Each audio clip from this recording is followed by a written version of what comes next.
That's me playing Minecraft on my phone, and it's a full version. This is also me, but this time I'm playing Minecraft on a Nintendo Switch, which is very convenient considering I have a gamepad. And now I'm playing on a couch because I'm playing the PlayStation 5 version. What do all this version have in common? They were created officially by Mojang Studios. But what if I don't have all these devices? If I'm trapped in 2012 and instead of a touchscreen phone, I have an old dumb phone in my hand, will I be able to play Minecraft? The answer is, of course. Today I'm going to show you unique version of Minecraft that were created by regular fans of the game for the fans of the game. You will be pleasantly shocked.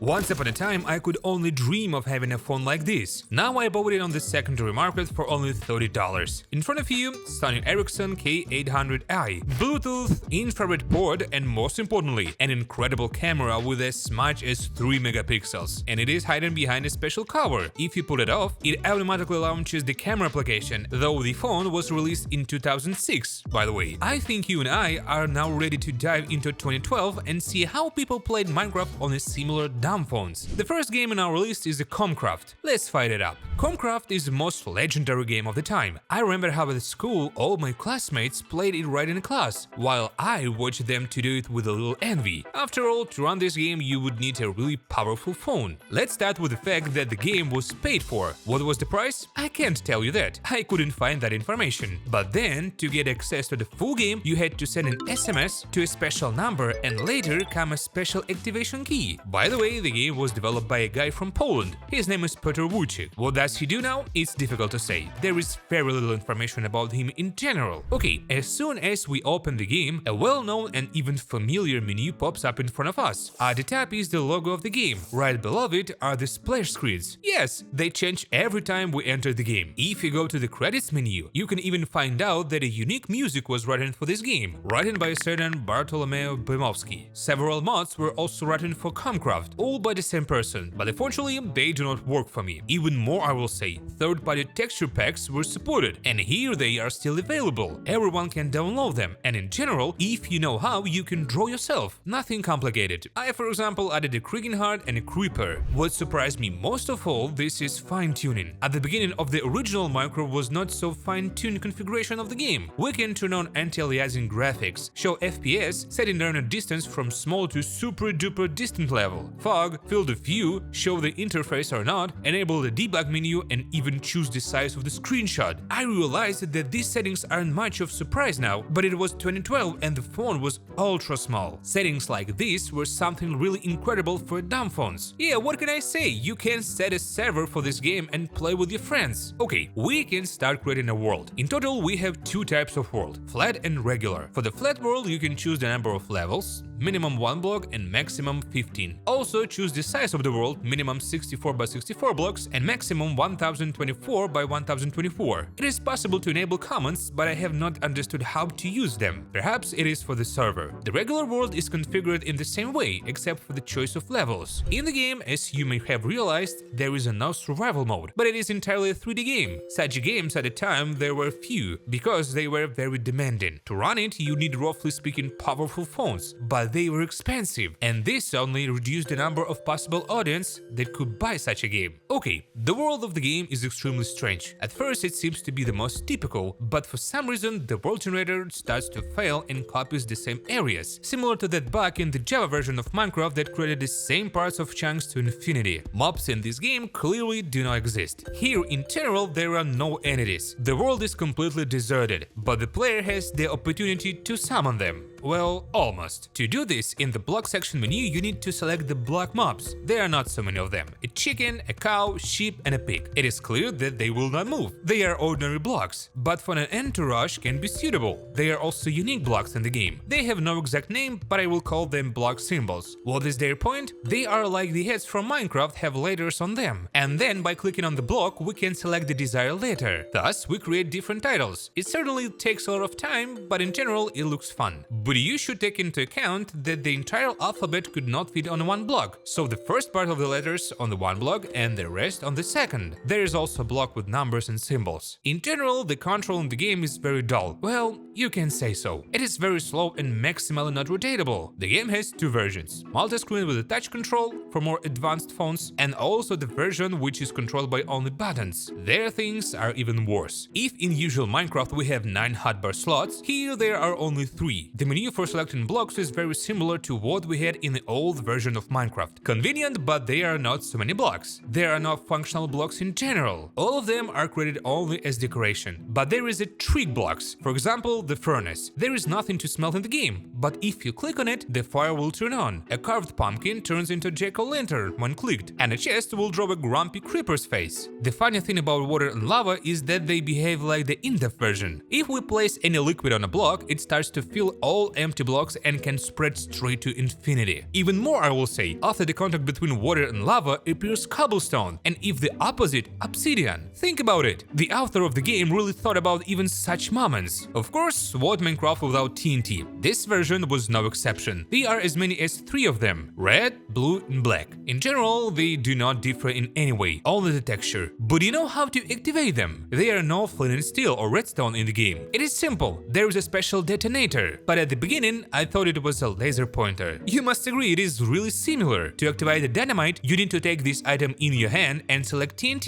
Yes, it works and can destroy blocks. To destroy blocks by themselves, the player needs to hold down the place button, but it takes some time. For faster block destruction in the game, there is a labyrinth. By taking it in your hand, the blocks instantly disappear after being destroyed. Oh, that's right, the game also has a screenshot mod. It's a total blast to use. As I said, in the game settings, there is an option to choose the resolution: high, medium and low. Depending on the settings, the game will take a screenshot in sizes: 160 by 120, 320 by 240 and 640 by 480. To make a screenshot, you need to make a quick menu in the block section tab and so enable the screenshot mod. After that, the camera icon appears on the screen. Screenshots are saved to the phone memory. A year after development, in 2013, a game became a free and went in open source mode. Everyone can download it and play it both on a Dumbphone and on the emulator. I left the links in the description. I think Comcraft is really legendary Minecraft on the feature phone. Almost everyone dreamed of playing it. But what was to do if the phone did not support such a resource-hungry game? The game Rcraft came to the rescue. In my humble opinion, it will even be better than the previous one. Rcraft is a completely 2D game. At that time, there were mostly only such games. They were launched on most phones. This game was created by a guy from Russia under the nickname Galzuris in 2013. And literally in 2023, he decided to remake the game from scratch, transfer it to a newer engine. But our goal is just the same old version. This game also has customization, but they are not so much. Language selection, control settings, vibration, main menu background, and of course graphical settings: low, medium and high. World customization this time is not particularly big: flat world and randomly generated map, as well as difficulty selection. The flat world is literally flat. Sometimes there are pumpkins and watermelons, but monsters and friendly mobs still spawn. Once the world is generated, we can notice the usual graphical elements: health,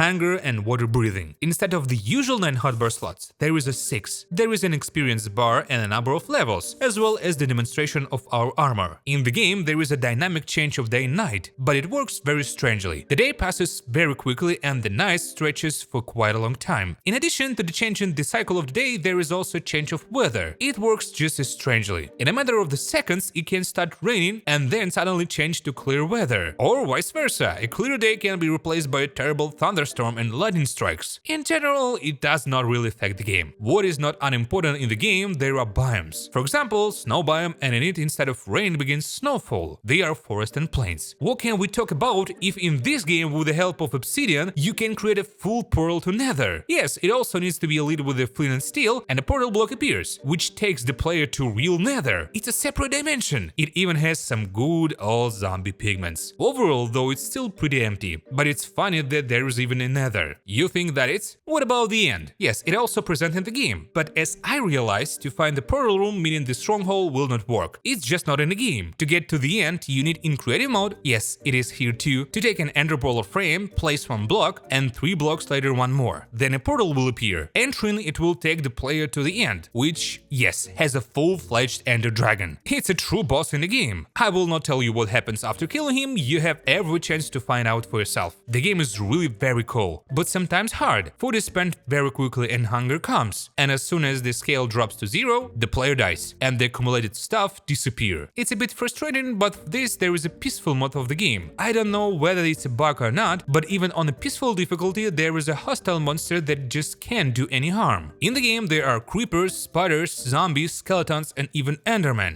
The last even can lift blocks. It is generally as such in the game on Dumbphones. I cannot believe it. Of the friendly mobs, there are chickens, pigs, cows, and a sheep. I will point out that there is original drop from almost every mob, even ender pearls from endermen. I don't know what else to add. It's literally Minecraft only in 2D. There is a full-fledged crafting. There is 2x2 block crafting grid in the inventory. All recipes from the original Minecraft have been carried over the game. Of course, the crafting itself is very inconvenient, but this is not a problem of the game, but of the device itself. Not many keys can be programmed for different actions. First, I have to take a block in my hands, then I move it to the workbench. With the number sign key, I leave one block at a time in the desired slot, then I have to return the blocks in inventory, move the selection window to the finished item, and with the star key confirm the actions and take the item in the inventory. Of the unusual blocks here, there are two kinds of camera, all of which take screenshots. The red one is in PNG format and the blue one is a BMP format. There is unfortunately no choice of screenshot quality. There is also a rainbow egg, which is a master summoning egg. It can summon all mobs from the game. Convenient. If you have a Dumbphone, download and play. And if you don't have a phone but you want to, you can play it on a computer through the emulator. All links I left in the description. Do you think this is all games? No, different cringe rip-offs and rip-offs of rip-offs came out almost every month. For example, Comcraft is literally a clone of Rcraft, only with the other textures and fewer blocks. There is, for example, Minecraft 3D. This game is certainly crooked, because again it is 3D. But from Minecraft, here's only texture blocks, hunger scale and health. Need I say that this is not even a real scale?